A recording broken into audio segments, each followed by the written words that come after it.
Welcome to Community Newspapers. My name is Julia Klumb from the Conservation Action Center at Zoo Miami, and I am joined today by some people from our elephant department. So we're going to talk all about elephants today. They're some of the most interesting and intelligent animals on the planet. And Aggie and Jennifer actually work with our elephants. So we're going to talk a little bit about different elephant personalities. But first, let's talk about you guys. So Jennifer, what is it exactly that you do with our elephants? So I'm an animal care specialist too.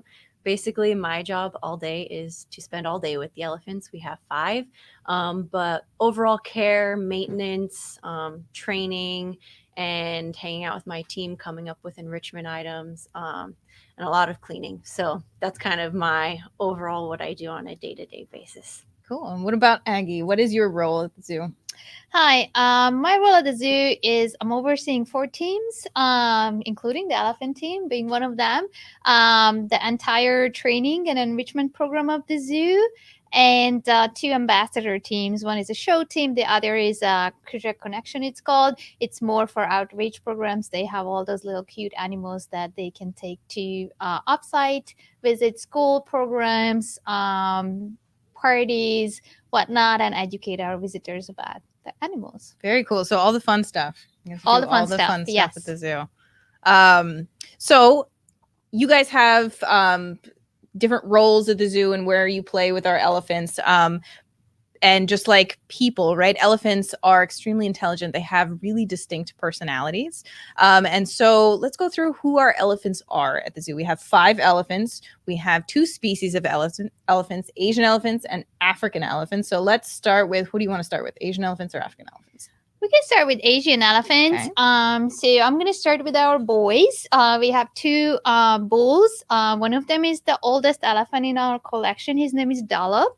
He's 55 years old. He actually just celebrated his birthday a couple of weeks ago. We threw a big party for him. And he's really nice. He's very even-tempered. He's very gentle. He gets along pretty much with all other elephants. He's kind of the life partner of our female that Jennifer will introduce in a second. And he's also kind of like a grandpa to our youngest elephant, who is Artie. He is coming from Australia, from Melbourne Zoo. He's only 10 years old. And he's like your typical teenager, 10-year-old, very energetic, very playful, very destructive at times. He definitely gives a lot of job to our maintenance department.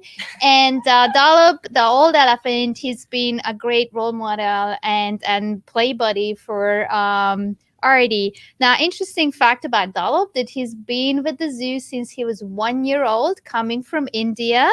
So he's been with us for 54 years, and he's one of the most iconic animals of Zoo Miami. And as I said, he's a great, great, great elephant to have in our collection. And you'll be able to tell Dolop when you come to the zoo, if you come to our Asian elephant habitat, that's hard to say altogether, Asian elephant habitat, he will be the really big bull elephant. He's got these beautiful tusks. Artie only has 1 tusk, doesn't Artie he? has 1 tusk. So he, as I mentioned, he's a very, very energetic animal, and he got into a little trouble back in Australia, and he broke his tusk, so it had to be removed, just like a tooth, right? And so his other tusk is growing up very nicely, but he can be recognized very easily by having just a 1 tusk. 1 tusk Artie. He's also like kind of smaller, a little lanky, kind of looks like a teenager. He is growing. So right now he's at the phase where he's not as proportionate, because he has his very, very long legs. So he's like a very tall elephant, but a little bit like compound. But he's going through that phase right now, and he's very hairy also. Yes. He has a lot of hair all over I noticed his body. this when he came in too. It was like, he's furry. He is very so furry. Cute. Yes, he's super cute. So what about our girls? So our girl elephants, we talked about our boys Dolop and Nellie. Dolop actually has a roommate, and her name is Nellie. She's 52 years old. We kind of talked about how Artie's full of life and very rambunctious and excitable. Nellie's a little bit of the complete opposite. She's a little bit slower. We kind of work around her time, but she's a great elephant. She definitely has a little bit of a sweet tooth. She definitely likes her grain. She likes anything sweet that we offer her, whether it be like nectar or juices. She loves Gatorade. Gatorade's one of her Gatorade. favorite things. Then we also have Peggy and Mabel. Those are our African elephants. Peggy is our matriarch. They're both 46 years old, and they came to us from an orphanage in Botswana. But they came to us at the age of 4, and because they have kind of lived together on our African habitats for so long, even though they're not blood related sisters, we like to call them sisters because of how well they kind of interact with each other. They know each other's personalities, ins and outs. Now, Peggy, again, I mentioned, is the matriarch. So elephants are part of a matriarchal society. So she's kind of the boss, whereas Mabel's a little bit more of that subdominant elephant. But she kind of helps in leading Mabel on what her day is going to look like and what exactly they're going to do. So they kind of interact with each other with that kind of personality. She's definitely more dominant. She kind of guides the day. But yeah, they are from Botswana. They, like I mentioned, were orphaned in Botswana, and we can only assume that it was due to poaching that they were orphaned. So luckily they were able to come to Zoo Miami and come here and live out their days. Well, Zoo Miami is actually an AZA accredited zoo, which means that we are part of the Association of Zoos and Aquariums. As part of that, we work with the AZA in what's called an SSP, or a species survival plan. So basically what the SSPs do is they take a look at the genetic construct of all of the animals under human care, and they create plans for their future for 100 years in human care. We want to make sure that if these animals ever needed to be reintroduced into the wild, that we have a genetically viable, strong population to be able to reintroduce. And so we work with all of the SSPs from AZA, but both African elephants and Asian elephants are part of the species survival plan. And they're actually really important within our species survival plan. So how are they? They're important to us as always, but what is their role in the species survival plan? So we're lucky enough to have the two boys, Artie and Dolop, who actually represent the most genetic value, number 1 and number 2 in the nation, when it comes to reproduction and being represented in the gene pool. Dolop already has an offspring, Spike, who lives at the National Zoo, and he actually looks really like his father. He just have the same kind of mammoth type appearance with the long tusk. And already, as I mentioned, he's coming from Australia, so his genes are not represented at all in North America or North American zoos. So he's very, very genetically valuable. Now, what does that mean? It means that when it comes to reproduction, they are really kind of like the winners to be kind of introduced into breeding programs or kept in breeding programs. Very cool. And elephants in human care with us, right? We work with the species survival plan, but they're actually facing some really dire challenges out in the wild, and that's due to poaching as well as habitat loss. Let's talk about that a little bit. Yes, so as Jennifer mentioned, habitat loss and poaching are very serious threats to this day, just like probably it was like 45 years ago when we got the African ladies. So she's going to tell a little bit about that, about poaching, that the African elephants are facing more.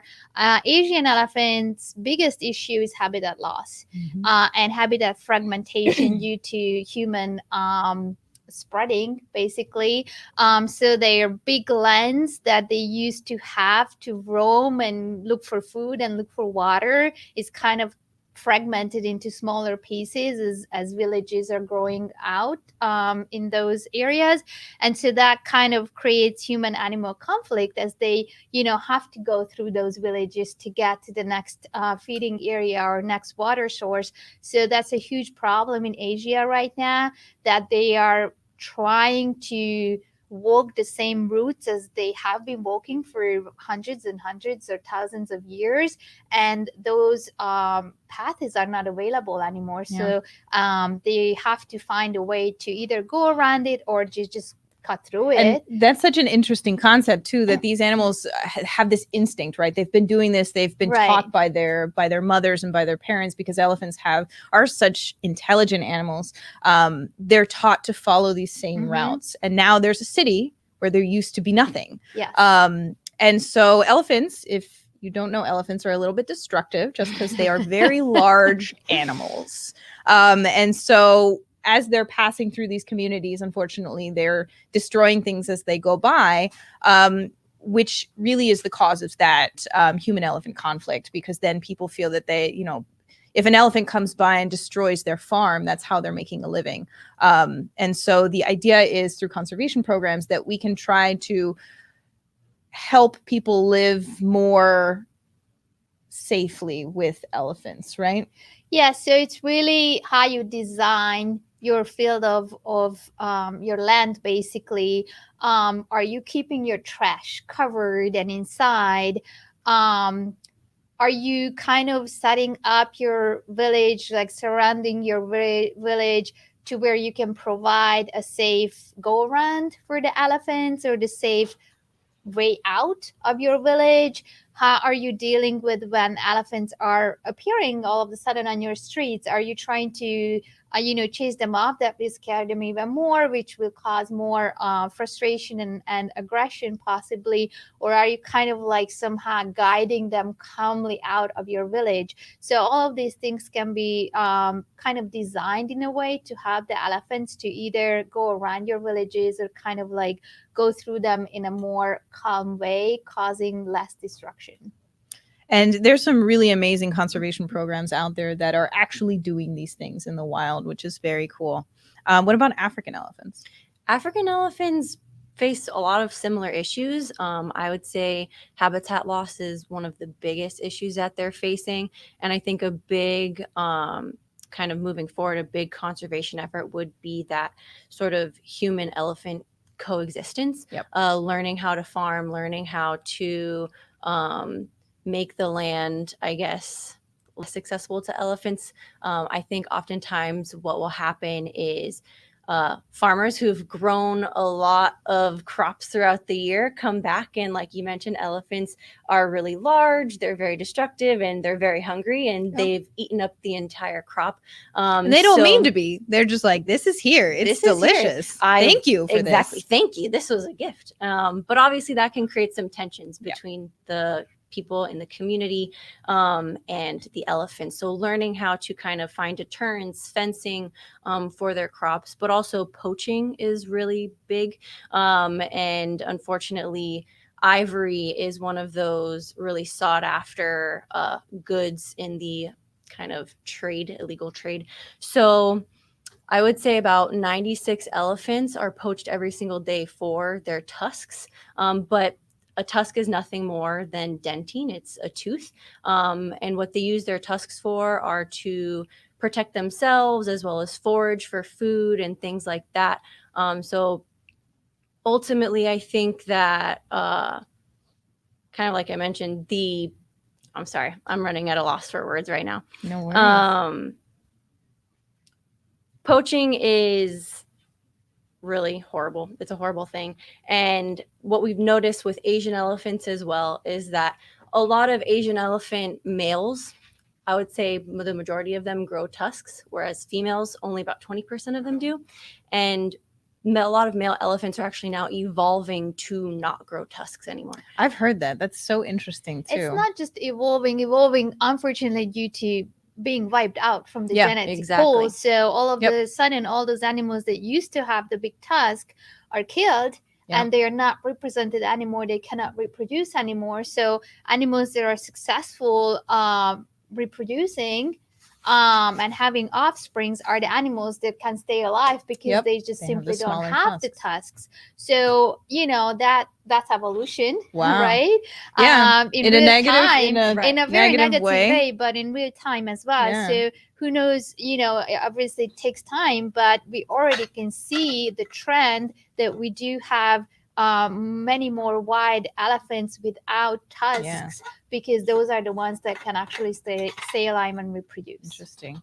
I mean, speaking of coexisting with elephants, there's one conservation project that I think is so cool, and it's called the Elephant and Bees Project. With African elephants are actually deathly afraid of bees. For whatever reason, they're just afraid of bees. And so what this conservation organization decided to do is that they started building bee fences around farmers' crops. And the elephants just stay clear of these bees and find an alternate route around the farms, which then also, the bees, they're honeybees. So all of the farmers are then able to harvest the honey from those bees. They're making additional income as well as saving the elephants. And it's such a cool conservation initiative that's going on actively on the ground in Africa. And from what I understand, they're looking into seeing whether or not that same concept is going to work with Asian elephants, and it's in kind of a beta prototype version now. But there are these really cool conservation projects that are actually happening in the wild. And really, it's our job, right, to raise awareness for the issues that all of these animals are having in the wild, but then also what is actually being done there. Zoo Miami is a conservation institution. We work a lot with conservation organizations, and we work to raise awareness for all of these horrifying things that are happening in the wild, to make sure that those animals stay where that they are.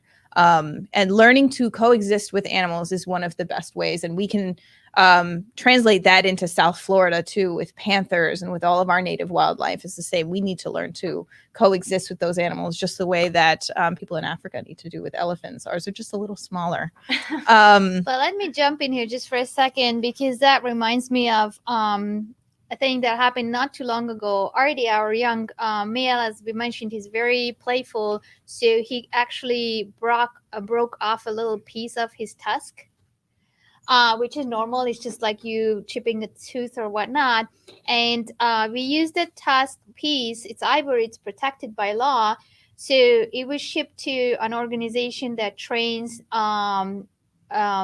alarm dogs or sun dogs that can be used to sniff out like poached items. Very on cool. airports. So they're using this piece of ivory to train them to sniff out ivory. So this way, Artie can actually contribute in a direct way to saving, white elephants, whether in Africa or Asia. That's awesome. Mhm. That's what we're all about.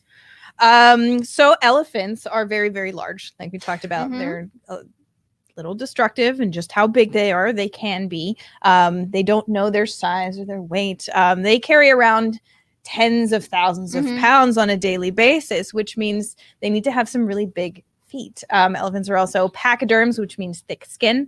And we care very much about our elephants' feet, and we give them pedicures, from what I understand, right? Yes, that's true. So, as you mentioned, elephants are very complex to take care of just because of their pure size. And there are some issues with their feet if they live in an environment that is not exactly like living out, let's say, in the savannah in Africa. So, substrate is extremely important for them. Obviously, out in the wild, they would walk, hundreds of miles on a regular basis. So, on a grassy substrate. So we provide them with very different types of substrate to mimic some of these sensations and petting under their feet. But we still have to take care of their feet, which means they can get overgrown toenails, they can get overgrown cuticles, they can get abscesses if anything is kind of injuring their pads or their toenails. So we give them pedicures and manicures on a regular basis. We do foot checks with them twice a week. And usually once a month is a footwork is needed when we actually file off and their toenails. We make sure they are not too long. We make sure they are not cracked or anything. We kind of take care of their cuticles so they are soft, and overall their pads. Now, how are we able to do all of that? We actually work with them. so-called in a protected contact setting, which means that there is always a barrier between you and the animal. Just because of their pure size, they can be dangerous, obviously. And we are using only positive reinforcement to train them. So we are reinforcing behaviors that are, we call desired behaviors, that we would like them to exhibit often. And we simply ignore undesired behaviors, and we don't draw attention to it, because that can be reinforcing. So the first step we do is we train them to learn what this whistle means. It's a very simple dog whistle. I'm going to blow it. Hopefully it's not going to be too loud. So it can be heard for far as well, and that means good job. Every time they hear that whistle, it means that they've done something good and some sort of reinforcement is coming. Now, after that, we also train them to learn what a target means. Basically, a target is just the elongation of the keeper's hand, so I can reach like farther. And they are trained to touch different body parts to the buoy end of the target. So it can be a forehead target, it can be a foot target. So using these two, the whistle and the target, we can actually train them to touch like a foot to it. And then we can actually guide them to put their foot in a window, so then we can take care of their feet. And part of positive reinforcement, right, is that it's always voluntary. The elephant can always say, yeah, I'm not feeling that. And that's fine. Anytime, you don't have to do it today. Anytime. And they can always walk away and nothing happens. We're going to come back later on and try again. We're going to analyze why the animal might not have been successful. Did we go too fast? Is it too hot and they just don't feel it? Is it just a time of the day when they're like, oh, no, thank you. Are they interested in playing with the other elephants, or interacting somehow with the other elephants? So there are a variety of factors that goes into these sessions, and we always try to set them up for success. But as you said, nothing happens if they kind of opt out of sessions. It's just like, okay, well, we're going to see if you're ready for that, in an hour or in 2 hours or the next day. So training is a really important part of life at the zoo, but so is enrichment. What is enrichment, and how would you actually use that for an elephant? Like, what does that even entail? So enrichment is basically anything that will encourage the animal to do natural behaviors that they would do in the wild. Elephants require a little bit more heavy duty and a lot larger enrichment. So it's kind of enrichment for our entire team to come up with new and great ways that we can interact with these animals and basically give them goals to accomplish throughout the day. Because they are really smart, we want them to use their mind, but that also goes into what we're using, so that way it's sturdy and durable. So we have some of that, right? This right here is a fire hose. Mm-hmm. And we get that donated. So we have a great relationship with some fire departments around the zoo. And so when they don't need their fire hose anymore, they donate it to the zoo, and we turn this into enrichment items for many animals, not just elephants. Yeah, so because this is so durable and sturdy, we're able to create fire hose cubes, fire hose braids, things that are just very durable that we can stick food in. We can make puzzle feeders with them, so they kind of have to work for their food a little bit more differently. Think about, where am I gonna stick my trunk in to grab this food, or knock this thing around, kick it about. We also have hanging barrels on our yard that we can have the elephants kind of lift their trunks all the way up in the air. We actually have a picture of that. We have a picture of Artie, the youngster, reaching up very far to actually grab one of those barrels that's up at the top of a tree. There we go. He is. That's Artie. He has those tiny little Asian elephant ears. And he lifts his trunk very, very high up there to get all of the hay from that barrel up there. Yes.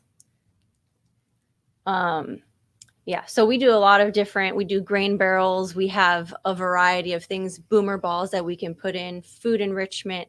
But one of our favorite things to do as keepers is interact with them through painting sessions. Sessions with the elephants. We also have one of those Painting as well. with the elephants. So we have Peggy. We have a video of Peggy actually painting this We very do. picture here. Okay. I'm gonna Now, do Peggy 2. we're gonna show a video of you. You're gonna see on this video how she actually painted the stroking part of it. Now our elephants can paint in different ways. One way is to blow paint onto the canvas, which is like the more purpley part on this canvas. Now the other way is that they take a paintbrush in their trunk and they actually paint. They do strokes, which you're gonna see on this video here, which is the pink part here on the video. I mean on the canvas. And the third part that you see on this canvas is the black one, which we call the kiss. We actually put some paint on their trunk and they kind of like stamp their trunk on the canvas. All of these paintings obviously are safe to use with animals and they are water soluble, so we can just wash it off after we use it. Very cool. And so do all of our elephants paint, or is it just Peggy? Well, the Africans are very good at painting. They paint a lot. They really enjoy it. The Asian elephants, Dolop and Nelly, can paint. However, they are not as professional as the African girls are.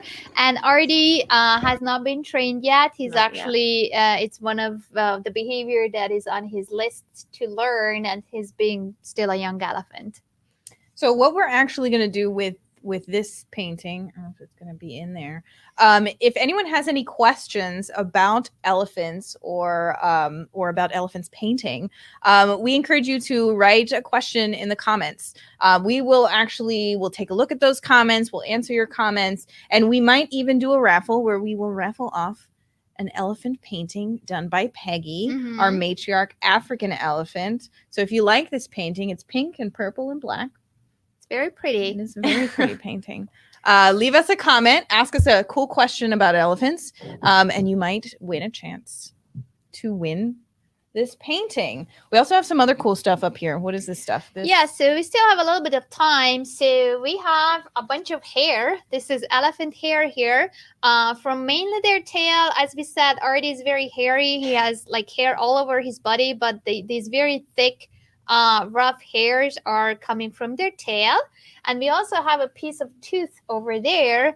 Elephants have different sets of tooth for their lifetime because they are, chewing their food. And so there we go. And so they actually, like the set of tooth they have is always like pushed out by the next set. And they go through those teeth over years, obviously. And this is a part of the tooth, so not the full tooth, but part of the tooth. So it's fairly big, one tooth. Yeah, I believe they go through like 6 sets of teeth in their entire their life. lifetime. Yeah. Yes.